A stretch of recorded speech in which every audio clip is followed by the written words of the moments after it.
1, 2, 3, yeah!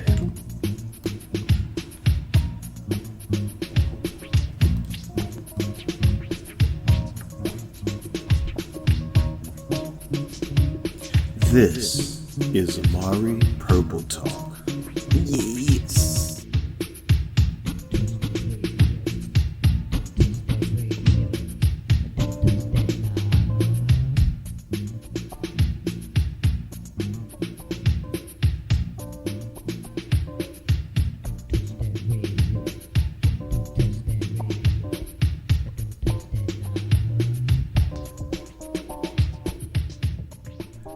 Welcome to episode 77 of Amari Purple Talk, a podcast where I share my thoughts on the Prince musical singularity. I'm Richard Cole, your imagination funk soloist. Thank you once again for tuning in. Please leave your comments in the comment section below, and please download on your favorite podcast platform. If you're listening on YouTube, please like and subscribe. And please continue to send your questions or topic suggestions for Amari Purple Talk. And how you can do that is by clicking the link in the show notes below, either the website link for Amari Communications, or by following me on Twitter at RichardCole_now, using the hashtag Amari Purple Talk, and your topic or question might just be read in a future episode. And now let's get started with the show. And we're going to start first by just getting a few things out of the way in terms of announcements. First, we're kind of getting closer to the end of the next round of the Prince Twitter thread. And you can find that, of course, on Twitter, hashtag Prince Twitter thread. This week, we will have Purple Music, breaking down the history of the classic vault track, Rebirth of the Flesh. That's February 9th. And then February 11th will be DJ UMB, breaking down the track Cosmic Day, which, thanks to a lot of you out there in the Prince musical singularity, I have really grown to enjoy that track. Originally, when it first leaked, went back prior to the release of the Super Deluxe edition of Sign of the Times, I did do a sort of reaction to it on YouTube. And my initial reaction was basically, there were elements of it that I enjoyed, but I wasn't overly knocked out by it. But in the months since having the Sign of the Times Super Deluxe Edition, I've really grown to enjoy it. I really love that track now. So I'm very anxious to read what DJ UMB will have regarding this song on the 11th. So again, hashtag Prince Twitter thread. Check it out. It's a lot of fun. Check out all of the contributors as well as myself, and a good time will be guaranteed by all. And moving on to something else, this has been a very weird week this past week for me. It, like, the day that I dropped the episode, of course I record that on a Sunday, so by Monday it's available for everyone to listen to, and I'm off at my very non-essentially essential gig for 8 hours. So the week started off really weird, but thankfully it ended on a very positive note. But in relationship to that, I noticed there were some really weird things going on social media. A lot of people have probably heard about it. I'm not going to get in depth into it. But if you listen to this program, basically what I try to do using this as a platform is to point out the fact that racism is a very dangerous It's a disease, it's cancerous, and there's just no social, cosmic, spiritual reason for it at all. Other than that, it is simply adversity, and adversity must be overcome, overwhelmed, and necessarily cured. And to do that, we have to do it through positivity. And sometimes to get to that end of it, it takes education, it takes understanding, it takes both sides to kind of center themselves spiritually on that tip. And again, this being what I call the Prince musical singularity, we're all diverse elements drawn together by a single event. That event being the artist we've all known and loved as Prince. And basically, those of us outside of the inner circle, we really don't know the person as an individual. But based on what has been revealed, and I will use the book, The Beautiful Ones, as a result. And again, if you do not have that book, by all means, as a member of the Prince Musical Singularity, that is a book to get. Even though you only get 50 pages of what we consider to be his actual thoughts. His relating of his experiences growing up, it might be beyond the realm of some people living outside of the United States to grasp, and might be a difficult concept for some people living within the United States as well. But from my standpoint, when I read that book, you look at Minneapolis, even to this day, it might not even be barely 5% black in population, as opposed to St. Louis, which is about 50 to 52% black. But him discussing his childhood experiences, his high school experiences, it's relative. They're similar experiences to what any of us that were growing up in the 60s, in my case, where the 70s were, my grade school years, the 80s being sort of high school, then college years. We relate to it as that is the black experience. And where say early in his career, and granted, I was watching the Prince podcast with Michael Dean, and there was a caller that put it together perfectly. Here's an artist that was around 20, 21, saying something, that whether it was, how he felt, we don't know. Whether it's, again, the media putting a little slant on it or hearing it differently, again, we don't know. But the point being, the evolution of a human being. So to go from what you experience at 20, 21 to where you are at 30 or 40 or 50,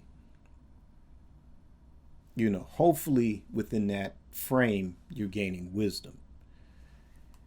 But to put it in a certain context, I don't feel he ever forgot where he came from, even during that time. Because even then, as when there were no interviews, we did hear about situations like the benefit for Marva Collins and her school in Chicago. We were aware of those things. And there weren't, we didn't hear a lot of other entertainers, reaching out to help out. But I remember reading about that at like 16, 17, and having an impact. Like, wow, okay, this dude, he's He's reaching back into the community. But when it comes to certain statements, to put it in a certain context, he always wanted the focus to be on his music. And it wasn't that he was forgetting where he came from. This was an immensely talented individual who did not want to be limited in a category because society or the record industry or the mainstream or whoever decides that, oh, well, he's the next Stevie Wonder. Let's put him in that R&B box. Nah, given to his environment, he just wanted to be an artist, period. He didn't forget where he came from, but hey, he deserved, to be mentioned in the same breath as an Elvis or Beatles or David Bowie or whoever, where mainstream puts these individuals up as like, they're on pedestals. And that's not taking away from their talent. I enjoy a lot of those artists. But when it comes to a Michael Jackson or when it comes to a Prince that has a lot of times equal or more talent than the so-called legends,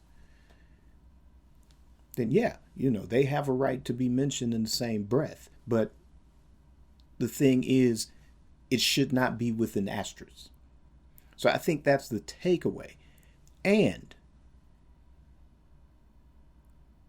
it's not about saying he was only for this. Like I said, he didn't forget where he came from, and he didn't stop reaching out, reaching back, or using his platform, sometimes sacrificing his own reputation and sacrificing everything he had built to fight the systemic racism within the record industry. But when you get past that hurdle, then the ultimate goal is to have a unified planet. And I'm going to end this particular point quoting the B-side Hello and using this as sort of an analogy. We're against hungry children. Our record stands tall, but there's just as much hunger here at home. So it's not like, oh, let's not help the world or let's not bring the world together just to focus on one thing. But we as Black people can't help the world till we help ourselves, till we save ourselves.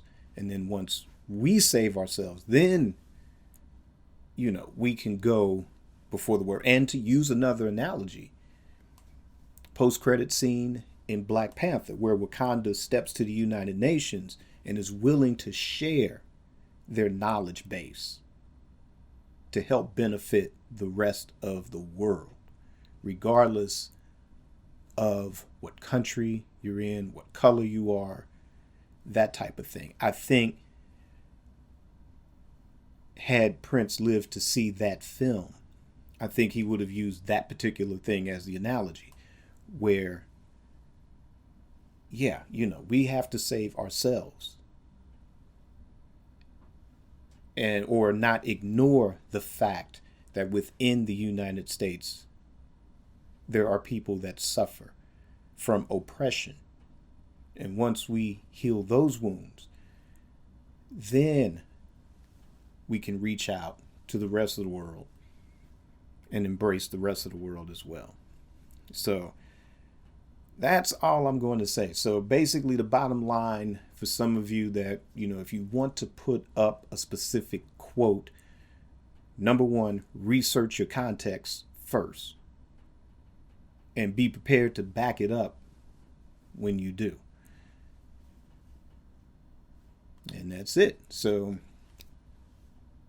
now, with that out of the way, we are now going to move on to the official topic of this show.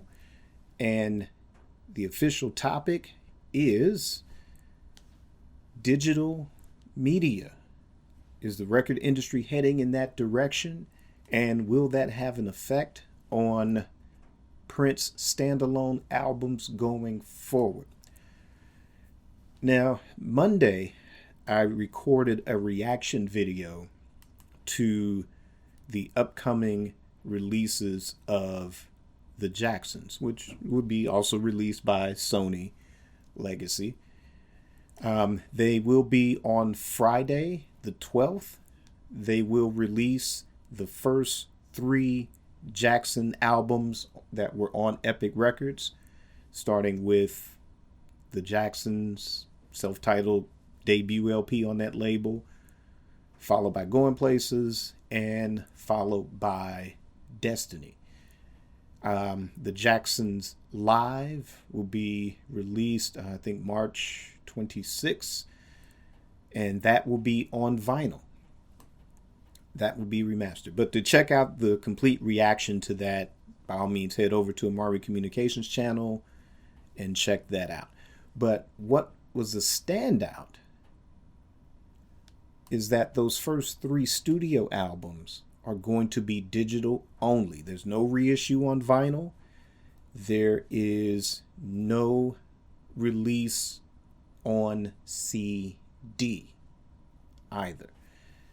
And I'm going to pull up the article in Variety. And I'm just going to read the quote. Let me see if I can pull this up here. Okay. 4 albums released by the Jacksons in the late 1970s and early 80s are being reissued in expanded digital or vinyl format in February and March. So basically, the digital format will be the 3 studio albums. The vinyl will be the live album. So Epic and Sony Music's catalog imprint legacy to re-expose the music to the group made between the Jackson 5's, enormous 60s, well actually 70s, success and Michael Jackson's becoming the biggest star in the business with Thriller. So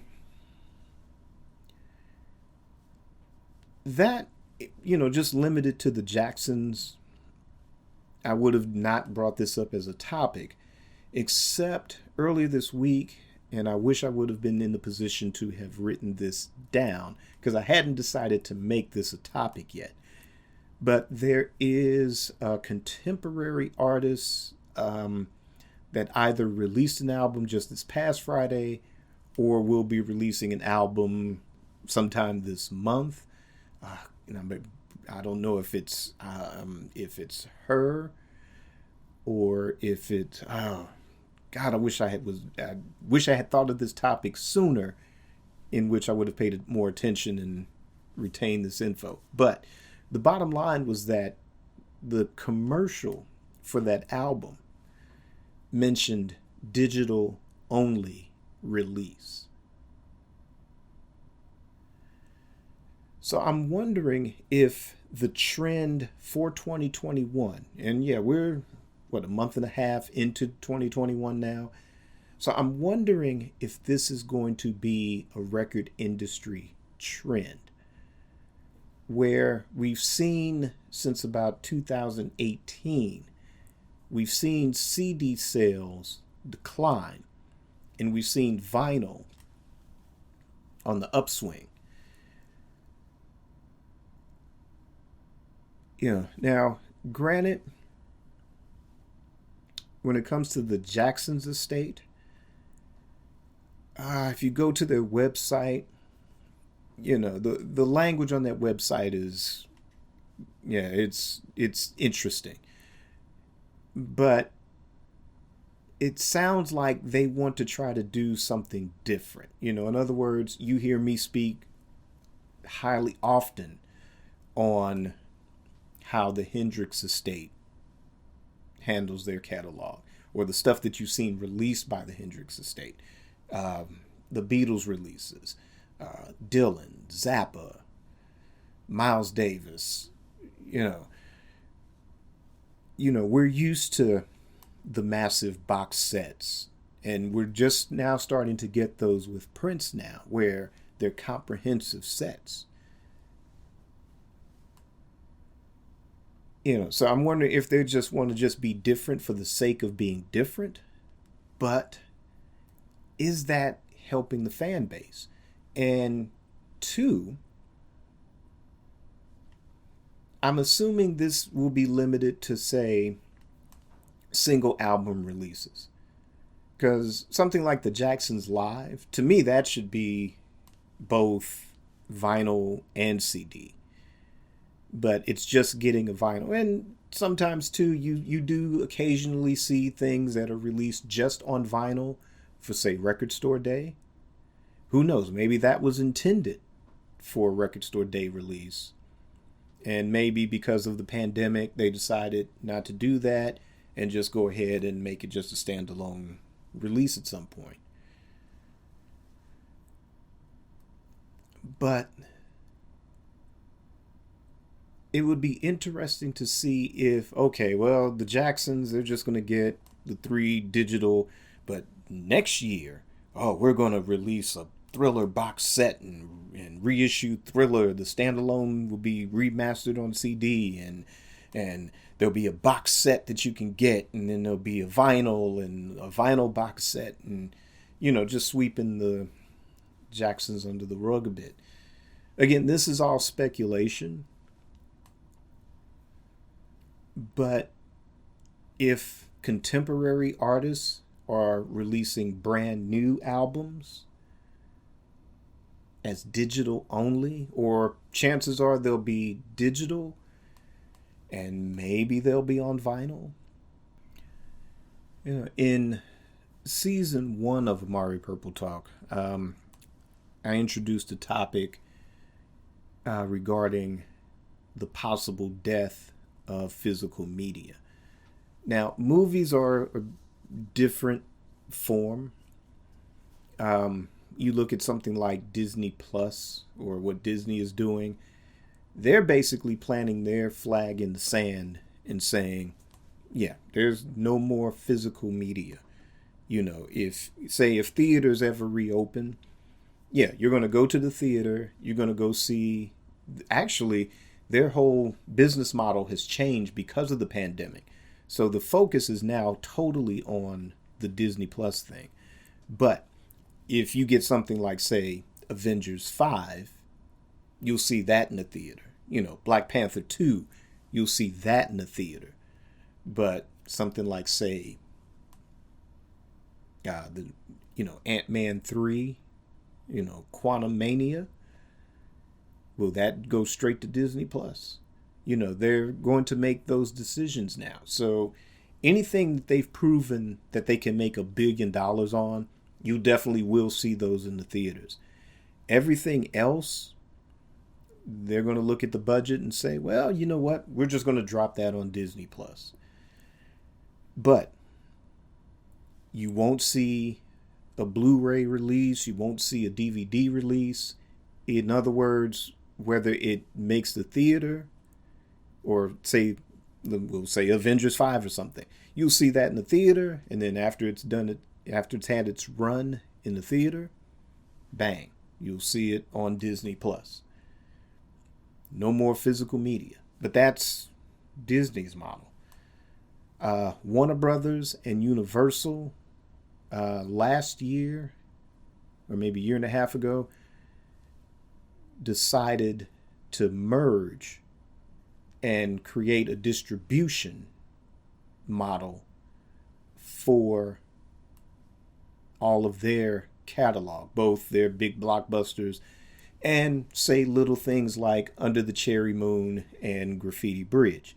So if that business model is still holding weight, post-pandemic, you will always be able to get Graffiti Bridge. You will always be able to get Under the Cherry Moon on physical media. Samsung, as of 2019, decided to stop the manufacture of Blu-ray players. Sony, has yet to follow suit, but it was predicted that those things would happen. So, but again, those are films. When it comes to CDs, again, CD sales have been dropping over the last few years. Vinyl has made a serious comeback.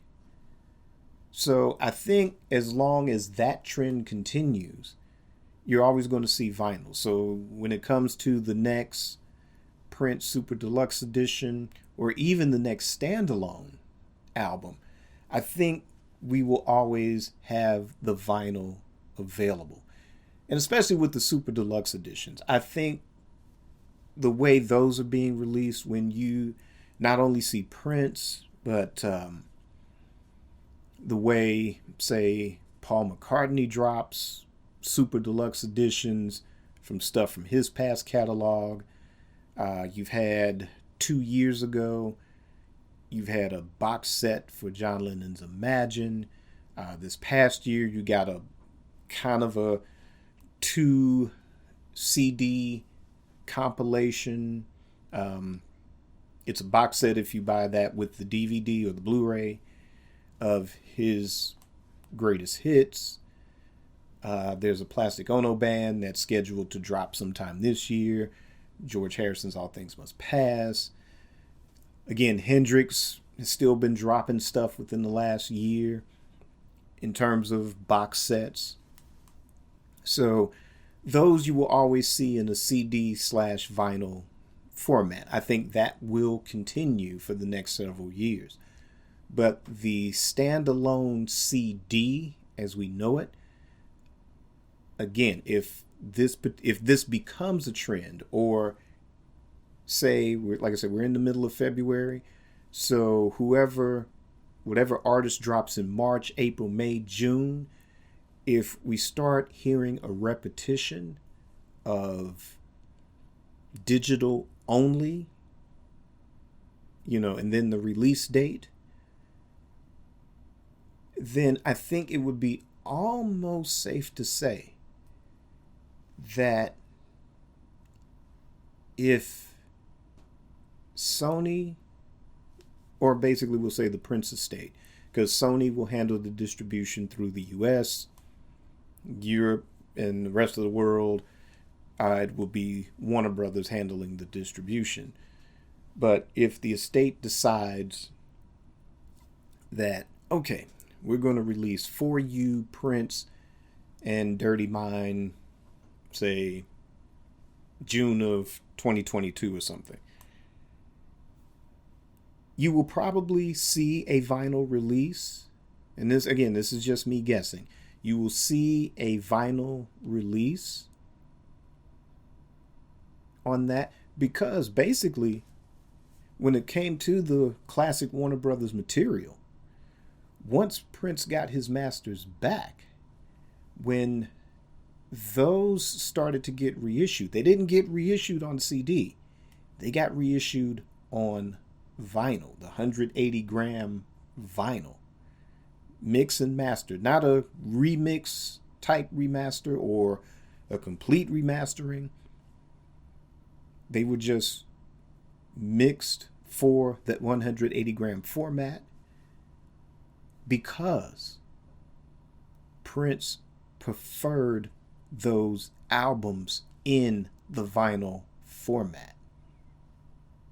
So I think if, again, say whenever they decide to reissue the classic Warner Brothers material as single album releases, you will definitely see those on vinyl. As far as digital, yeah, they may be remastered, but then you'll have to listen on Tidal. You'll have to listen and purchase, or listen or purchase, depending on your subscription. If you have a subscription, you can just go listen. If you want to spend money and buy the digital version, that's what you'll do. And then when it comes to the box set, maybe you'll see CD versions available.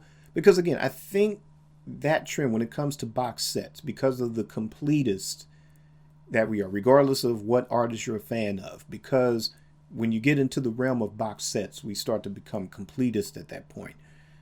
So I think that market will continue for those that enjoy the CD format. I know I do. It's a little bit more convenient. When it comes to the box sets for vinyl, they're a little bit more expensive, a little bit out of my range. But hey, I'll get a single standalone vinyl in a heartbeat. So that being said, it'll be a very interesting thing to kind of pay attention to over the next few months. Again, if, regardless if it's a contemporary artist, if it becomes a legacy artist, not just Sony legacy, but, whoever you're, say the Beatles or something, or, oh God, who, anybody. I mean, it could be, heck, we'll say Glenn Campbell or somebody, if they start to reissue those albums, and if they start to say this album is being re-released, it'll be on vinyl, and then digital release date, blah, blah, blah, blah, blah, blah, then it will be very, very interesting to see how the Prince estate will follow suit with that. So, the most important question is, what do you guys think? Do you think we are about to see the beginning of the end of the CD, and we're going to be totally digital? Or are we going to make that famous quote, "We don't need no clouds"? I know, bad joke, but hey. Or do you want to see the end of the CD format? Are you comfortable with just buying digital? Are you more into vinyl? Leave me a comment and let me know your thoughts. And that is going to end this episode of Amari Purple Talk. Let's see, got a lot of, again, things that are coming up. Actually, again, I mentioned the Listen to Prince website. And, Rain, don't be mad at me because, dude, yeah, it's been a crazy week. But, yeah, I got to finish the article, which I will do this week because I've got that slotted in my to-do list for the week. So that will be finished and on time. And look for that probably within the next week or so. Let's see what else is going. There's a couple of other things, but I'm not going to mention those yet. I feel like I work for Marvel now. I feel like I've been cast in the next MCU movie, and it's like, okay, well, I don't want to be Tom Holland in this equation. So I'll announce it when it's officially announced, but it's going to be fun. And what else do we have? Let's see. Next week, for those of you who are Jackson fans, the first of my reactions to those new releases, I guess Monday or Tuesday, I will have those up, where I'll have the first album up, and then I'll, do Going Places and Destiny, following, not sure when yet, but definitely look for the first one coming soon. Next week for Amari Purple Talk, if there isn't any breaking news developing between now and then, I am going to have my topic focus on both the 94 East album as well as the For You album. Because all this 70s stuff, I get these frequencies are returning, and I'm not sure why. Is it a certain type of positive energy I'm supposed to tap into? I'm going to lean with that one. Or is it, some frequencies that are coming full circle? Hey, but I'm going to be in it and keeping it funky. So look out for all of those things coming up. And as always, let's try to leave this planet a little bit better than how we found it. In fact, let's leave it a lot better than how we found it. Stay centered. Try to have love for one another, understanding for one another. And as always, keep it purple and on the one.